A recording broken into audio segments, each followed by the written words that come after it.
위 영상은 카메라를 입문하고 싶어하는 사람들을 위한 카메라에 대한 지극히 기본적인 지식을 제공하기 위해 제작된 영상으로 개인적인 견해가 포함되어 있을 수 있습니다.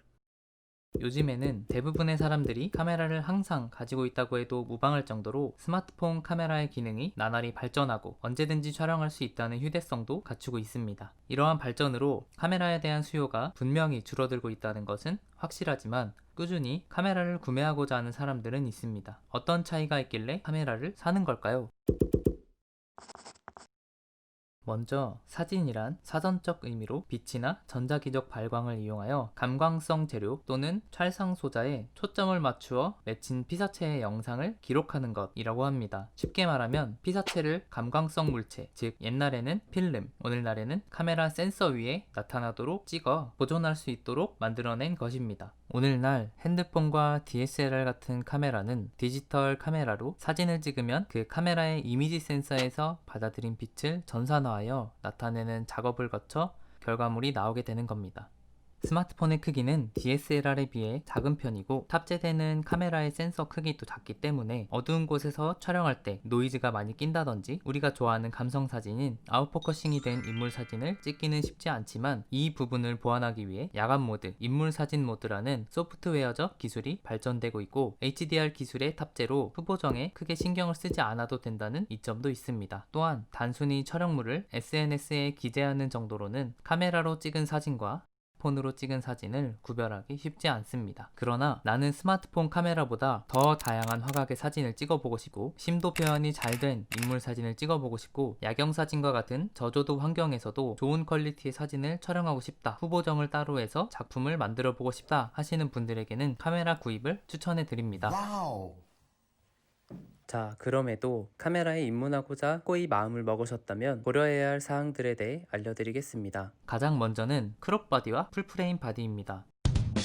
이 둘의 가장 큰 차이는 센서 크기인데요. 사진을 찍는 사람들 사이에서는 행복은 센서 크기 순이다 라는 여담도 있듯이 이 센서의 크기가 클수록 더 유리한 이점들이 많습니다. 먼저는 센서 크기가 클수록 많은 양의 빛을 받아들일 수 있고 그에 따라서 저조도의 환경에서의 촬영에 더욱 유리하게 됩니다. 센서의 크기가 큰 풀프레임 바디가 크롭 바디에 비해 수각 면적이 넓기 때문에 노이즈가 적게 낍니다. 그리고 심도 표현에 있어서도 유리합니다. 센서 크기에 따라 화각의 차이가 나고 계산하여 화각을 똑같이 맞추더라도 초점 거리가 달라지게 됩니다. 그렇게 되면 센서 크기가 비교적 작은 크롭 바디의 초점 거리가 더 짧기 때문에 심도 표현에 있어서 불리해진다는 것을 알 수 있습니다. 이렇게 앞서 말한 경우들을 보면 센서가 큰 것이 사진 퀄리티 자체나 표현하는 데 있어서도 차이가 있다는 것을 알 수 있습니다. 하지만 가격 차이로만 보았을 때는 그 차이가 적지 않기 때문에 정말 풀프레임 카메라가 나에게 필요한가 잘 생각해 보시고 구매를 하시면 좋을 것 같습니다.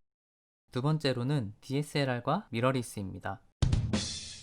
요즘은 미러리스의 점유율이 나날이 높아지고 있는데요. 소니사의 경우는 최근에는 미러리스만 주력으로 출시를 하고 있는 실정입니다. DSLR과 미러리스의 가장 근본적인 차이는 미러리스, 즉 거울이 있고 없고의 차이입니다. DSLR의 경우 뷰파인더를 볼 때 내가 찍을 피사체를 거울을 통해 보는 방식이라면 미러리스는 이런 거울이 없이 LCD로 내가 찍은 피사체를 직접 볼 수 있는 방식입니다. 거울이 없어서 더 작고 가볍다라고 하지만 사실상 렌즈의 무게도 있기 때문에 크게 부각되는 장점은 아닌 것 같습니다. DSLR의 장점으로는 이미 시중에 나와 있는 렌즈들이 많아 다양한 렌즈를 사용하거나 중고 매물을 쉽게 구할 수 있다는 점, 내구성이 뛰어나다는 점을 꼽을 수 있고 미러리스의 장점으로는 전자식 뷰파인더로 초점과 노출을 바로바로 확인할 수 있다는 점, 짧은 플랜지백으로 마운트 어댑터를 이용한 다양한 렌즈 사용이 가능하다는 점, 셔터음이 작다는 점을 꼽을 수 있겠습니다. 하지만 미러리스의 경우는 작은 배터리 크기와 전자식 뷰파인더 혹은 LCD의 사용으로 배터리 소모가 빠르고 끄고 킬 때의 시간이 DSLR에 비해 오래 걸리기 때문에 바로 찍고 싶은 순간을 놓칠 수 있게 된다는 단점도 있습니다.